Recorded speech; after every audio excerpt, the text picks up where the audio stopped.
هنا هنعمل النهاردة مخبوزات العقدة بالعسل الاسمر. عندنا هنا دقيق 3 كوب دقيق، نصهم اسمر ونصهم ابيض، اللي عايز يعمل كله ابيض اللي عايز يعمل كله اسمر عادي.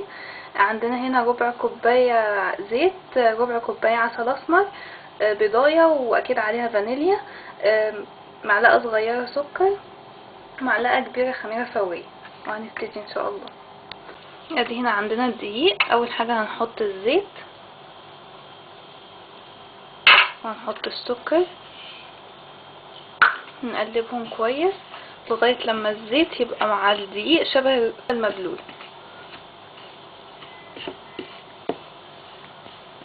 كده. اهي جاهز عندنا. هنحط الخميرة، كل باقي المكونات اللي باقية، ودي العسل والبيضة،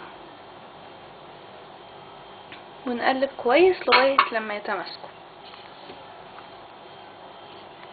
ده شكل العجينة معانا اهوت، لسه ناشفة طبعا. هنحط بقى مية، نعمل حفرة ونحط المية ونبتدي نكمل عجن بقى عشان تمسك معانا. فايدة العجينة دي انها مفيدة جدا بصراحة، عشان فيها الدقيق الاسمر، فتنفع طبعا للرجيم، وفيها طبعا حديد عشان العسل الاسمر. ونقعد نعجن. طبعا المية بتاعة العجن حسب ما العجينة معاكو، لو لسه لاقيينها ناشفة بنحط مية تاني لغاية لما تمسك. ده شكل العجينة بعد ما عجناه. طبعا نلاقيها ما بقتش تلزق الحمد لله. هنحطها بقى تخمر في مكان دافي لمدة نص ساعة ونشوفها ان شاء الله. ادي معانا عقد العسل الاسمر، ادي خمرت، وادي السلوفان بيتشد اهو. بس نفكها ونعملها بقى، هنعملها على شكل عقد وهنشوف دلوقتي مع بعض.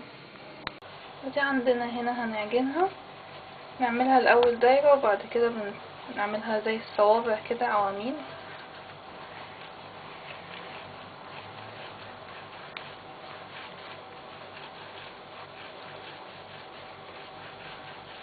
نحاول نخليها متوسطة، لا تخينة ولا رفيعة. بعد كده بنعملها على شكل عقدة اكننا بنعقد بالظبط رباط او حاجة اهي كده. هنحطها هنا في صينية محطوط فيها ورق زبدة ومدهونة زيت. هنا هنقوم بقى دهنينها بالبيض.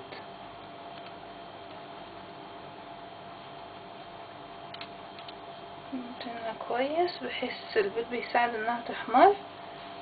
بعد كده نقوم حاطين حبة بركة، وممكن نحط عندنا برضو نحط سمسم للي بيحب السمسم.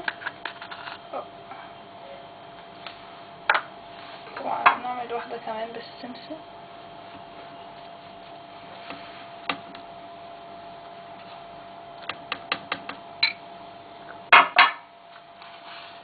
وبعد كده بنقوم سايبينها، نكمل بقية الصينية ونسيبها تخمر شوية كمان، وبعد كده نحطها في الفرن.